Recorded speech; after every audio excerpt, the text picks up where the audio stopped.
Fannst þér þeir vera í aðdragandanum að þessu, þú hefur stundum komið inn á það í viðtölum, fannst þér vera óforskammæðir og bíræfnir í þessari baráttu sinni, bara fyrir sínum hagsmunum? Já, þeir voru það auðvitað, enda slíka hagsmuni að ræða að menn beita nú ýmsum ráðum, skulum við kalla það, til þess að verja þá hagsmuni.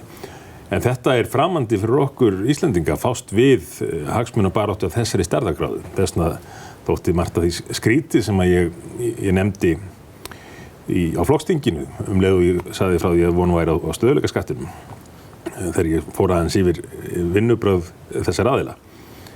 Svo var það nú rakið í pistli í Ríkisútvarpinu. Þetta var nú bara allt eðlilegt hjá þessum aðilum. Þeir bara stunduðu njósnir og ég veit ekki hvað og hvað til þess að tryggja sína hagsmuni. Þá spurningin þessi hvað eðlilegt, hvað menn að sætta sig við. Ég þeirra skoðunar að það sé ekki eðlilegt að beita njósnum eða reyna að hafa áhrif á innanlandsmál, pólitík í löndum til þess að ná fram ákveðnum fjárhagslegum hagsmunum. Hvernig gerðu þeir þetta? Hvað fannst þér versta birtingarmyndin af þessari baráttu þeirra?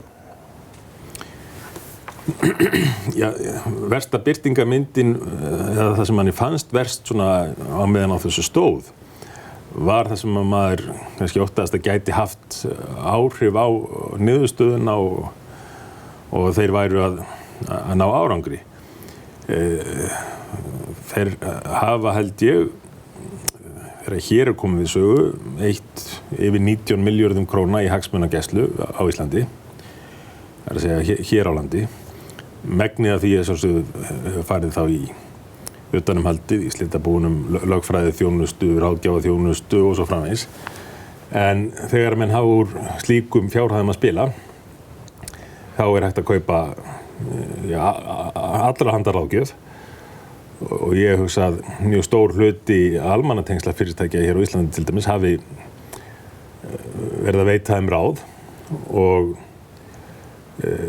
þau ráð voru ekkert alltaf þess eðlis að það væri þeim í hag þessum aðilum að núverandi stjórnarflokkar eða stjórnmálamenn í núverandi stjórnarflokkum litu sem best út. Það voru ekki almannatengsla ráðgjafar í vinnu við það að gera okkur eins trúverðuga og kostur væri og okkar áform í þessum efnum. Þannig að þetta tekur auðvitað á sig ýmsar myndir en þá bara mikilvægt að trúa á það sem maður að gera og fylgja sinni stefnu.